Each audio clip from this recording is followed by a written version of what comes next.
Ce soir-là, Lydia eut une vision. Ce soir-là où tout est rentré dans l'ordre, le soir où Liam, Kira, Corey, Malia et tous les autres sont rentrés chez eux, elle vit alors la forêt d'Aokigahara devenir sombre et obscure, le ciel devenir noir et nuagé, la lune devenir grise et sombre, la lumière de la lune qui devint alors une lune de feu, le ciel qui devint sombre et orageux, les éclairs qui faisaient des lumières statiques dans la forêt, les éclairs qui faisaient des lumières statiques, qui brûlaient les arbres et qui brûlaient les troncs des arbres jusqu'à la racine. Brûlant tous les esprits qui étaient à l'intérieur de cette forêt, elle vit alors la forêt devenir noire peu à peu. D'une manière sans précédent, à ce moment-là dans sa vision, elle vit alors l'âme de Derek et l'âme de Styles se confier de manière abrupte à la forêt d'Aokigahara. Jukai, la forêt des suicides, devenait de pire en pire lorsqu'elle voyait l'âme de Styles et l'âme de Derek se confier d'une manière abrupte et d'une manière sans précédent à chaque arbre, à chaque arbre, à chaque chantier, à chaque passage, à chaque racine, à chaque feuille et à chaque endroit de cette forêt. Elle vit d'une manière abrupte et d'une manière sans précédente. Elle vit alors l'âme de Styles et l'âme de Derek se confier alors à la forêt, se confier d'une manière abrupte et d'une manière totalement volontaire. Elle vit alors leurs deux âmes se confier à la forêt d'Aokigahara.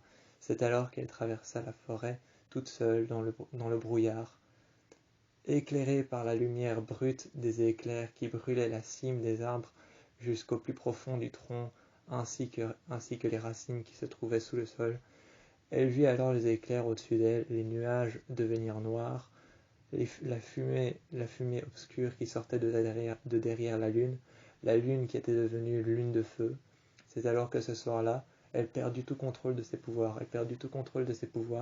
Vu chaque mort qu'il y avait dans la forêt d'Aokigahara, comment ils ont mis fin à leur jour, ce qui les a hantés, et c'est alors qu'elle traversa tous les morts et chaque sentier de la forêt d'Aokigahara, afin d'arriver devant les cadavres de Styles et de Derek, qui s'étaient confiés d'une manière abrupte et d'une manière insensée à la forêt d'Aokigahara, qui avait pris d'une manière sans précédent leurs deux âmes.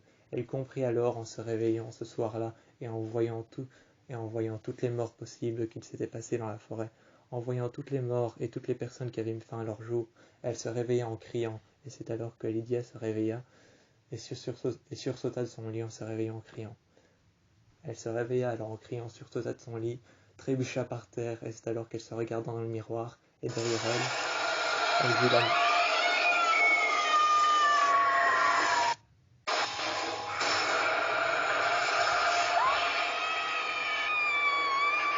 Chaque cri présageait la mort de quelqu'un. Chaque bruit présageait la mort de quelqu'un. Elle ne savait ni respirer, ni bouger. Tout ce qu'elle savait faire, c'était hurler.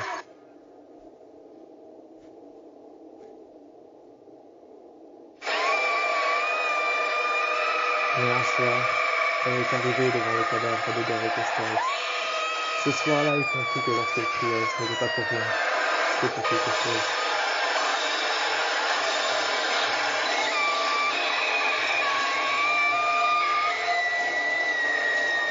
La forêt devenait de plus en plus terrifiante. Elle ne savait plus s'arrêter de crier, elle criait encore et encore. Les éclairs brûlaient les arbres du tronc jusqu'à la cime, jusqu'à la racine, jusqu'au plus profond des ténèbres de cette forêt. Cette forêt devenait noire et obscure. De manière abrupte et de manière totalement imprévisible, elle s'en prenait à toutes les âmes qui étaient enfermées à l'intérieur. Lydia, qui criait encore et encore, ne pouvait s'empêcher de crier lorsqu'elle voyait quelqu'un mourir. Lorsqu'elle voyait quelqu'un mourir, elle a alors compris à la fin du début de cette forêt, du début de cette cacophonie où elle ne pouvait s'empêcher de crier. Au tout début, elle n'eut compris pourquoi les deux âmes de Derek et de Styles se sont livrées volontairement à cette forêt, mais elle eut compris juste à la fin du sentier que ce n'était pas pour rien. Elle continuait à crier et à traverser la forêt, voyant toute personne qui avait mis fin à ses jours et donné son âme à cette forêt. Elle continuait alors à crier encore et encore.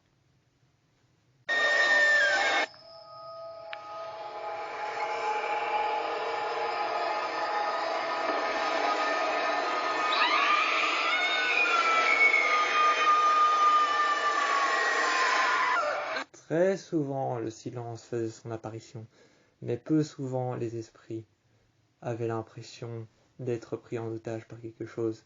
Lydia était prise en otage par les bruits d'esprit, tout ce qu'elle entendait, les bruits des esprits, les cris, la cacophonie de leurs sons qui hurlaient à travers ses oreilles, ce qu'elle entendait en sa tête, leurs bruits, leurs murmures, leurs cris, leurs présages, tout ce qu'elle entendait. Elle entendait plein de choses, elle voyait plein de choses, jusqu'au jour où alors elle se réveilla dans son lit, terrifiée par ce soir-là. Ce soir-là, elle se réveilla alors, terrifiée dans son lit.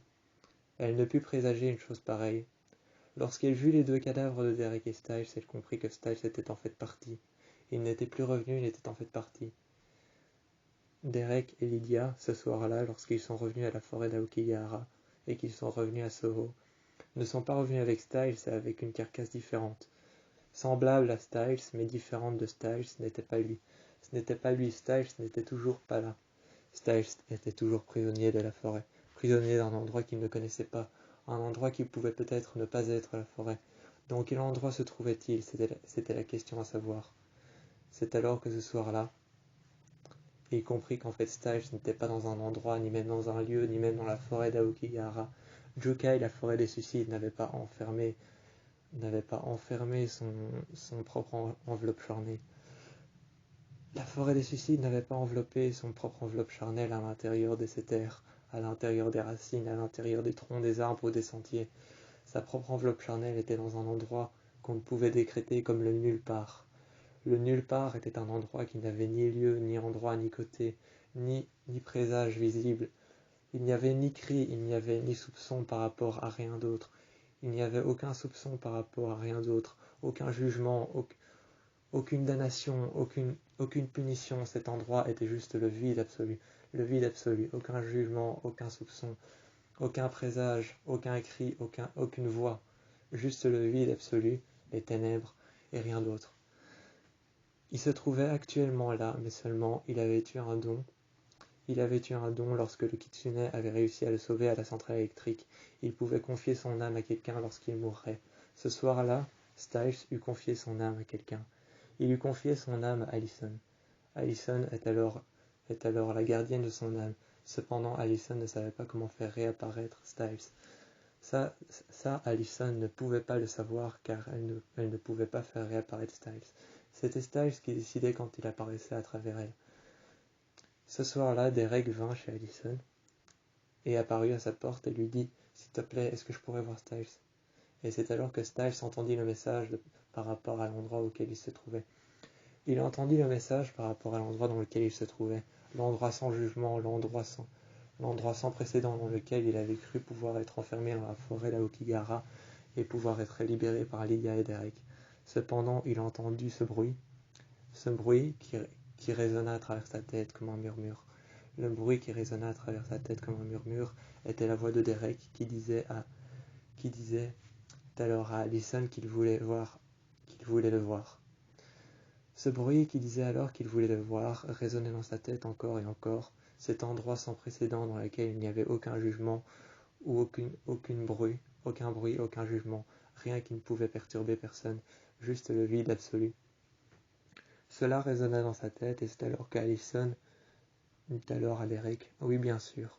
Cependant, elle ne savait pas comment le faire apparaître, mais c'est alors que Styles apparut à Allison au moment où Derek lui demanda de le voir.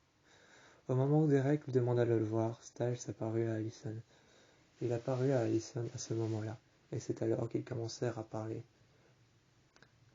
Ce n'était plus Allison qui contrôlait son propre corps, c'était Styles qui contrôlait le corps d'Allison.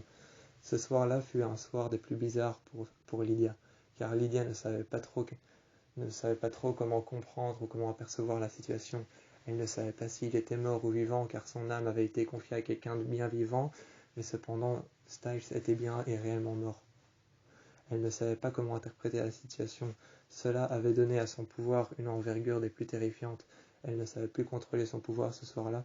Ce soir-là, son pouvoir ne faisait qu'en sorte de lui montrer des choses affreuses, des choses du passé qu'elle ne pouvait plus contrôler, des choses qu'elle avait vues dans la forêt d'Aokigahara, dans la forêt de Jukai, la forêt des suicides, des choses qu'elle avait vues là-bas lorsqu'elle avait voulu trouver Styles et pu le libérer. Lorsqu'elle avait pu croire le libérer, Elle ne voyait que les morts qu'elle avait vus là-bas. Ce soir-là, elle ne faisait que crier, car ce soir-là, elle ne savait pas s'il était mort ou réellement vivant, car son âme avait été confiée à Allison. Allison, toujours vivante, ne savait pas comment contrôler ce pouvoir d'avoir été la gardienne de son âme. Mais Derek savait que ce n'était pas à elle de faire ça, c'était à Styles de contrôler son propre envie de venir ou de partir. Ce soir-là, ils parlèrent alors à Allison à travers le corps de Styles. Ils parlèrent à Styles à travers le corps d'Allison.